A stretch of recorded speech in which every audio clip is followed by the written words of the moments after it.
the questions that some of the people came to ask. We've been thinking about Baumia too, baby. Oh, yeah.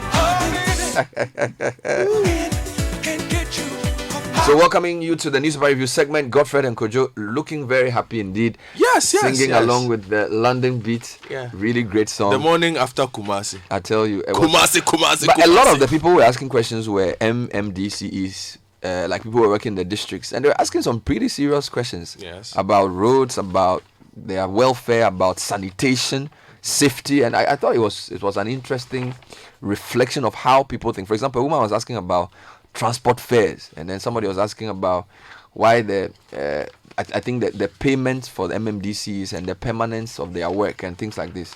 So we'll get in some of those things later in the morning. But let's start with the newspaper headlines. Well, Dr. Mahmoud Baumia dominates all the headlines this morning. Front page of the Daily Graphic, 78% of promises delivered, says Vice President. Only 1% of informal workforce on pension scheme, says the Purchase Authority. And trigger-happy policeman referred to psychiatric hospital. Now, the Ghanaian Times, the Vice President is here. At the town hall meeting in Kumasi, we've put economy on growth path, says Vice President, as he tells government's achievements in 3 years. Government to offer credit facilities to farmers and agribusinesses. This is the President. All depositors of collapsed banks will be paid. The Vice President said this yesterday. And farmer jailed 20 years for impregnating stepdaughter. Front page of the Daily Guide paper, NPP achieves 78% promises. NDC Citi raced like Usain Bolt. Says Dr. Mahmoud Baumia. Two accused disagree at NCA trial in Otumfuo excited by free SHS progress. Now, they find that 78% of NPP's promises delivered, over 300 promises delivered. This is Dr. Baumia. Special credit facility for agribusiness in the offing, President Akufo-Addo. Depositors of savings and loans, microfinance schemes to receive payments, and men's gold customers granted bail. There are Greek credit story gains prominence on the front page of the Daily Statesman. Government is tackling problem of credit to agriculture. Police investigate 6 Chinese nationals for allegedly assaulting employees. And we're delivering is the big headline. Baumia wonders what Mahama seeks a comeback for. Now, the Chronicle. Kwatre Kwasi Obema on Tuma. Tienidin. Baumia mocks NDC's attempt at comeback. Well, we applaud Baumia's attempt at tree. Evacuate stranded Ghanaians in China now. Minority urging the government. And Ghana achieves lowest inflation since 1992. Baumia. Front page of the Herald newspaper. Massive anger at Ghana Immigration Service as bosses rent out headquarters building to private clinic. Ghana Tourism Authority officials embarrass country at 2020 travel show in US. Bring me back home. Tired Ambassador Michael Kwe Jr. cries from India. Oh, Lord. Now, today, Ejuso residents are unhappy. This is related to the Josuman Senior High School issues. Kumasi Town Hall meeting. Baumia runs away from corruption scandals, sings his own praises, and a park impacts lives, cuts out for building kindergarten and children's ward. Front page of the New Publisher newspaper. Bant Mahene wants insecurity in Ashanti region addressed. This is what Bernard was talking about. Ghana is on course. Government has stabilized the economic ship. Men's gold customers storm Jubilee House to demand money from President. Now, the Vice President is on the front page of the Crusading Guide. He says that Ghana is on course and our economic growth is steady now. Ghana Olympic Committee spent 759,000 Ghana cedis on excessive air travels per diems in 2018. And savings and loans, microfinance depositors will also get 100% of their deposits. But there's another story which comes with the picture of the IGP. And it says, Arutech land guards are terrorizing us. Botiano residents plead. Front page of the BNFT, Bernard. Traders worry over dollarization of rent. Fear they will be thrown out as foreigners take over retail. Digitization of economy to reduce interest rates. Baumia. Okay, let's take you online. CitiNewsroom.com. Here are a lot of stories from yesterday. We've delivered 78% of our promises. Ghanaians to pay for Wache Trotro fare via QR code starts in March. We've reduced 15 separate taxes to bring relief to businesses. But here are some reactions to that story on CitiNewsroom.com. And Baumia's presentation on debt accumulation factually inaccurate. This is Adongo. Also, governance economy must count more in rating government's performance. This is Imani Ghana. Other stories: we're taking steps to prioritize your security. This is Ghana Health Service to health workers. And Men's Gold customers who besieged Namuan's residence arrested again. Meanwhile, they say to police, stop intimidating us. CitiBusinessNews.com. Contractor for Buankra Inland Port to be unveiled by Friday. This is Transport Minister. Also, PIAC questions lack of transparency in cost of food supplies under free SHS. MyJournalline.com. Boss security man dragged to court for accusing Fisheries Minister of extramarital affair. Also, NCA orders shutdown of Radio Tone in Sogakope. Meanwhile, Akufo-Addo government has steadied the economic ship. Ghana is on course, according to Dr. Baumia. And if you go to the GNA as well, they are leading with cocoa farmers' edge to prioritize produce buying services to enjoy pensions. Meanwhile, Ashanti Regional Health Service commiserate with family of murdered nurse. Meanwhile, Dr. Baumia is also here. GNA says depositors of financial institutions, savings and loans, microfinance will receive their payment this year. So he's reiterating what the finance minister said and what the president directed. Let me take you to the US. Bernie Sanders wins New Hampshire Democratic primary. Yay, Bernie. That's what the Washington Post leads with. BBC says Sanders White House bid gathers pace in a bad night for Joe Biden. That's Obama's wingman who's struggling to make an inroad in that particular race. So let's come back home and start with everywhere. The vice president's delivery yesterday. Yeah, so Daily Graphic, 78% of promises delivered. Story by Daniel Kinu and Kweju Bafo Donko in Kumasi. The Vice President, Dr. Mahmoud Bawumia, has said the Nana Addo Dankwa Akufo-Addo administration has kept faith with Ghanaians, with all indications pointing to a country on the rise. With about 10 months left for the government to end its 4-year mandate, the Vice President said the administration had delivered on 78% of the 388 promises it made during the 2016 electioneering. Dr. Bawumia was speaking on the first day of a 2-day town hall meeting and results fair in Kumasi yesterday to account for the government's stewardship to the people. All right, there are a few highlights which I think we should focus on. For example, apart from the 78% promise, the issue of technology came up strongly, the QR code issue. The issue of reducing 15 separate taxes came up quite strongly. Then the issue of banks and the payment of people in the financial sector also came up strongly. So if you have those angles, let me give you the digitization of economy story. That's on the front page of the BNFT. Now, the Vice President is confident that complaints of high interest rates from commercial banks will be resolved after the economy is fully digitized, since the move will reduce the risk attached to lending to businesses. He believes there will be abundant data available for scrutiny by commercial banks, and this will not only make lending flexible, but also cut down lending rates. The digital address system, tax identification number, national identification card, mobile money interoperability are among some of the measures government has implemented to aid the formalization of the economy.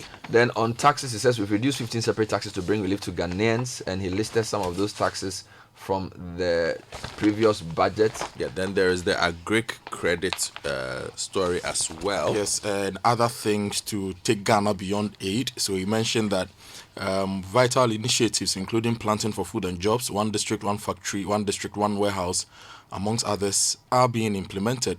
And added to that, there were plans to develop an integrated bauxite and aluminium industry. At the same time, the iron and steel industry and the national automotive policy are being given serious consideration in order to diversify the economy. What about the free Wi-Fi? That's something that the free Wi-Fi is also in some of the other papers that the government is to give free Wi-Fi to senior high schools. And then he says also that depositors of defunct savings and loans and microfinance institutions whose funds have been locked up will be fully paid their deposits, and this was from the town hall. Now let's do some reactions. So, reactions. Let me give you one more from page 2 of the Publisher newspaper. Government town hall meeting. Bant Mahene wants insecurity in Ashanti region addressed. Super. Bant Mahene Bafo Usamankwetiya IV has called on the government to immediately attend to the insecurity issues in the region. The traditional ruler is concerned about the mysterious deaths in the region, which mostly have to do with women. Speaking at the 2020 town hall meeting by the government, the Bant Mahene said the security services were doing nothing about the insecurity situation and had failed to brief Ashanti on the murders since October last year. Quote, so far as we are concerned, the police who are responsible for our security haven't talked about these mysterious deaths. So we have assumed they are doing nothing about them. he lamented. Good. Now, that's a very important one. Other stories in terms of reaction. MP for Bogatanga Central, Isaac Adongo, has rubbished the Vice President, Dr. Mo Bawumia's presentation on Ghana's debt accumulation. Now, the Vice President at a town hall meeting on Tuesday, said the rate of debt accumulation over the last 3 years was the lowest Ghana had achieved in a decade. This is despite the public debt rising to 214.9 billion cedis as of November 2019. So, this is what Mr. Bawumia said. Now, Mr. Adongo said on Eyewitness News that the claim by Bawumia was factually inaccurate. He says the facts do not support what Dr. Bawumia said. If you read through his speech, you will notice that he quoted the public debt of Ghana at 122 billion cedis. This is false. The Auditor General has certified Ghana's debt at 120 billion, and there's no dispute about this, unless the Vice President says he does not trust the work of the Auditor General. On the same score, he goes ahead to make some analysis of the growth of our public debt. He makes the analysis that Ghana's debt grew by almost 49% within the period of 2008 to 2012. This is also factually inaccurate. And then he says between 2012 and 2016, it grew by some 39 or 49%. This also cannot be true. And then he then gives other angles to the discussion. Then Imani comes into the picture as well, and they talk about the number of promises and the methodology. So Imani Africa says governance and economy contribute to the difference in the results from the assessment of the MPP promises by his think tank and the government. While the government gave a straight percentage of its promises delivered on, Imani opted for a weighted metric that prioritized promises under the economy and governance sectors. So in Imani's manifesto, it gave government 72% for fulfillment of its 2016 manifesto promises. The government, however, rated itself 78% in a presentation by the Vice President yesterday. Okay, let's go to the President from the Vice President. Special credit facility for agribusiness in the offing. This is the President talking. The President, Nana Addo Dankwa Akufo-Addo, has assured farmers that his government is in the process of institutionalizing a special purpose vehicle credit facility to help address the issue of financing and access to credit for agribusiness in the country. He said the subject has been on the table for discussion with the Minister for Food and Agric and the Finance Minister. He gave the assurance when he met representatives of the entire agribusiness community in Ghana at the Jubilee House in Accra on Tuesday, and these are the institutions: Peasant Farmers Association, Federation of Ghanaian Exporters, Vegetable Growers Association, Cashew Growers Association, Cattle and Livestock, Chamber of Agribusiness, Coffee Growers Association, Food Seed Producers Association, and others. And he said that this new facility will help develop financing in that sector. The leader of that delegation was Davis Korbo, who's a large-scale farmer. And one of the things he said to the president was that cocoa farms in particular were losing, or cocoa farmers were losing their lands to Galamsey. And that in fighting the Galamsey and in giving mining concessions, the government should be minded to preserve farmlands. He also said farmlands were losing their lands to real estate. And the president sort of assured that he was going to deal with that matter. So that was a very important conversation they held with him. Let me take you to the Herald newspaper now. They have two stories from the security services. Let me deal with the massive anger at Ghana Immigration Service story. That's on page 3. Impeccable information picked up by the Herald indicates that all is not well with the Ghana Immigration Service as officers in Accra outraged over a decision by their bosses to set up a private clinic on the premises of the GIS National Headquarters, compromising security arrangements as well as risking their health. The establishment of the private health facility has also affected some senior officers and their subordinates. They have been dislodged from their offices, and important documents on the movement of foreigners as well as Ghanaian nationals in and out of the country has been thrown into the open.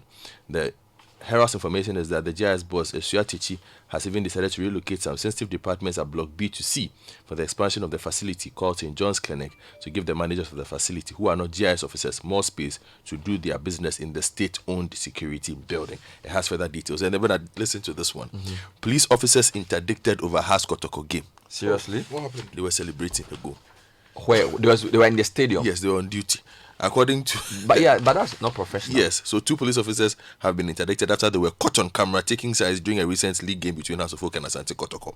Reports that officers were on duty as stewards during the game but were captured celebrating Kotoko's winning goal in the dying minutes of the game. Yeah, because at the when you watch the European leagues, the security people do not celebrate. They have to maintain a straight face. In fact, when fans are jubilating, they have to be looking into their fans to see if there's any troublemaker. Yeah. So for a policeman to be in the stadium while on duty, That cannot be correct. And then, forgive me, just one more, Kojo. Yeah.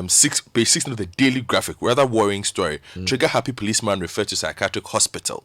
A policeman has been referred to the psychiatric hospital after he had gone berserk and in the process fired shots at a man while on guard duties at the residence of Mr. Boache Jakun, the former Minister of Energy at the Shomang Estate. Hey. The policeman, identified as Lance Corporal Peter Hammond Akosa of the National Protection Unit of the Ghana Police Service, is said to have been behaving normally when he reported for duty last Sunday, February 9, 2020. The victim, who sustained gunshot wounds on his back, was first rushed to the community hospital at Ashoman, but was transferred to the Kolebu Teaching Hospital, where he said to be responding to treatment. So if you want details, So what happened? How did he start becoming trigger? Okay, let me give you the highly placed source told the Daily Graphic that about 3 p.m. Sunday afternoon, when Lance Corporal Akosa arrived at the former Energy Minister's house for his guard duties, he started kicking at objects and would not sit nor respond to queries from the houseboy. Okay. The houseboy, sensing that all was not well with the policeman, ran to a neighbor's house and sought his assistance to speak to Colonel Lance Corporal Akosa for him to stop misbehaving. However, when the neighbor, who is yet to be identified, entered Mr. Jako's house, he saw Lance Corporal Akosa wielding an AK-47 rifle ready to shoot. The neighbor, according to the source, on seeing the death situation in the house, decided not to enter, and so he turned around and took to his heels. But Lance Corporal Akosa started firing shots at him. One of the bullets hit the neighbor at the back, and he fell down. At that stage, the houseboy called the police emergency lines, and the police patrol team from the Kwabenya District Police Command was quickly dispatched to the scene to bring the situation under control. Wow, then that was pretty fast. Yeah, to then get him under control, take the weapon from him, and then refer him.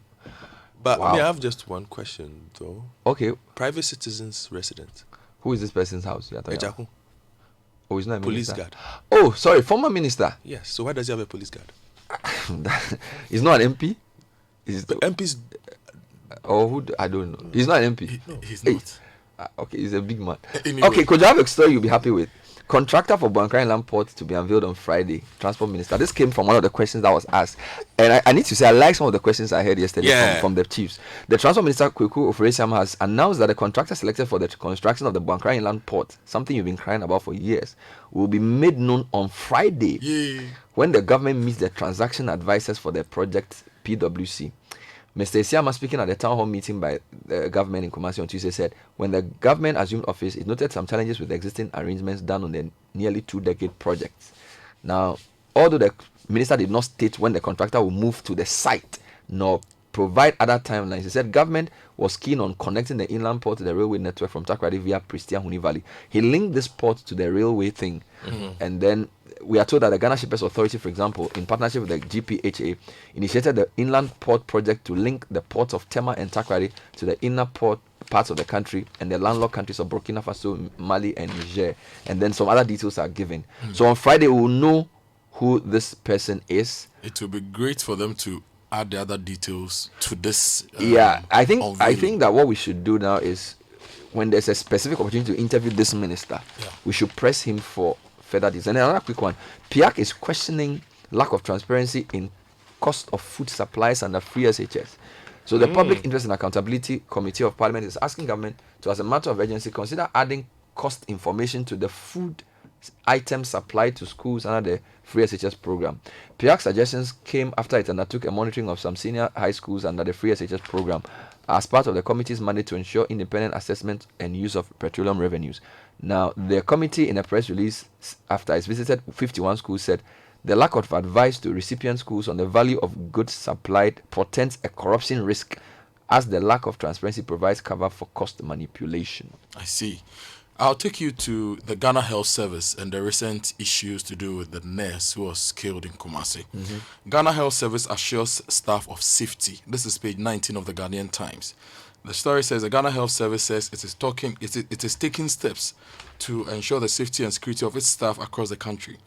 A statement signed by the Acting Director General, Dr. Patrick Kuma Abuaje, following the death of Ruth Ama Ishan, a registered community nurse in the Bosomtwe district of the Ashanti region, urged staff to remain at post as necessary measures were put in place for their protection.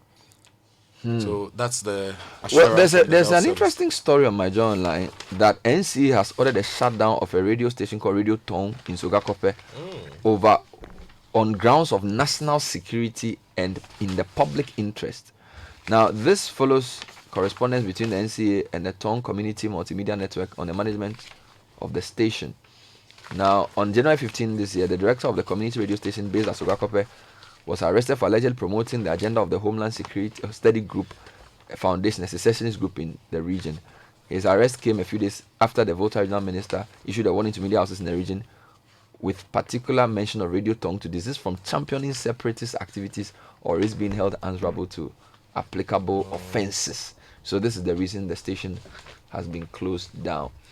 All right, now, Kojo, I wanted to give you some other global stories. If you don't have any more local, Yes, Let me I give you wanted one. to give you the land guard thing. I also have yeah, one. this one. Botiano residents. Then I'll give you the police investigating 6 Chinese nationals for assaulting employees. Now, page 3 of the Crusading Guide says, even though they are residents of Accra, which should automatically translate into their security being assured, because the seat of government is in the Greater Accra region. It doesn't work like that. Residents of Botiano say they are living as slaves on their own land due to the alleged illegalities of one company called Aerotech Limited, their land guards and the police. According to the spokesperson for the residents who spoke to the New Crusading Guide on condition of anonymity for fear of being attacked by the land guards and being framed, Wow. after they bought lands from the owners of the land, Aerotech Company Limited has come that those lands are for them. And they've sent land guards and they are terrorizing them, and in some cases they come with the police. And they want the ministries responsible for security, lands and related matters to look at these issues and save them.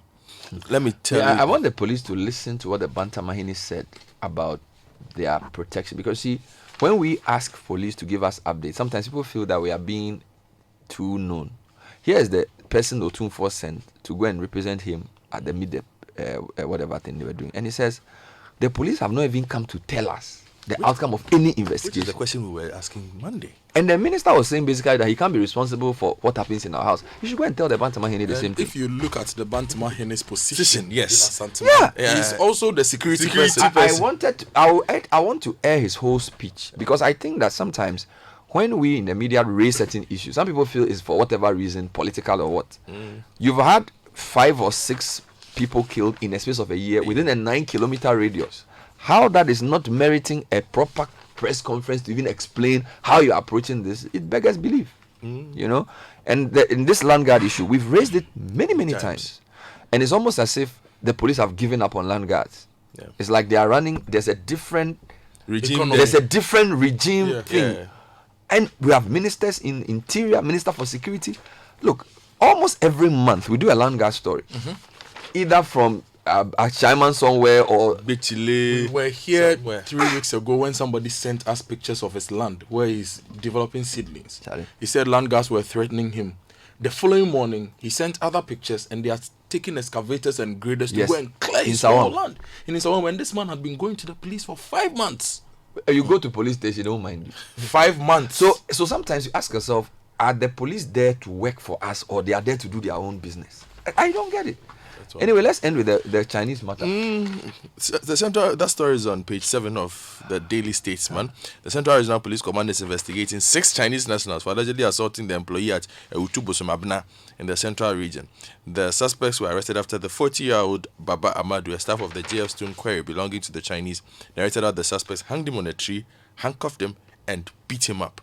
In an interview with the media, the district in his police own country. at Utubosumabna Superintendent Joshua Senanyo said the investigations are ongoing and the suspects will soon be sent to court. We are on the investigation. They'll be put before the court after the investigations have been completed. Now, according to Baba Amadu, who works as a tipper driver, the incident happened when he mistakenly offloaded quarry stones into a wrong machine and incurred the wrath of his bosses. He lost his job for that, but he went back to try and collect his salary. Now, when he went to collect his salary, he was locked in a room, handcuffed, and then 6 persons lashed him. Has this matter been reported to the police? Yes, the police say they are working on it. We wish them well. Yes. As they work on it. Bernard, there's a story making rounds on social media, and it's also in the Herald, that Ghana Tourism Authority officials embarrassed country at 2020 travel show in the US. Now, the person who published that story ranked countries he or she felt were boots. doing very well. At the trade fair. And they claim that Ghana Tourism Authority did poorly and their booth, there was nobody there. There's no picture or video to prove that. Now, the Tourism Authority has released a statement to say that Ghana's stance at the fair were some of the most patronized stands, and at a point they had to even take on another So empty who is stand. spreading this falsehood? Yeah, so I just, because I have been asking questions on social media and trying to get, I messaged those who published that story. If you really claim that Ghana did really poorly, you've managed to put videos and pictures of the other countries. Put Why Ghana's not own. a picture of the poor Ghana? Charlie, at least as evidence. This is Diboson. Yeah, so I just wanted to mischief. Meanwhile, there's a very interesting message here. Good morning, Mr. Ben Avle. Yes. Could you please alert the authorities? Which one? I mean AUTHORITIES in caps to do something about the Kasua Accra traffic gridlock every day. Oh. Traffic has built up from West Hill Mall at 5 a.m. Why? With 3 question marks. Charlie, if 5 a.m. traffic will build up, me, I'll sleep, I won't come to work. People are sleeping and waking up at 6 o'clock. Me, I'm on my road at 5 a.m. There's traffic. What kind of behavior is that? So you sleep and Master, cross at night. work from home. Get good In internet. this Ghana. Work good internet and do why? If you are in traffic at 5 a.m. In this Ghana, your boss won't understand. Change work. The work is it easy to change like that? You won't die. Yeah. Oh, master. You see, if you wake up and you are in traffic at 5 a.m. for 10 years of your life, all the money you earn will go back to hospital. It's not worth it. I'm telling you,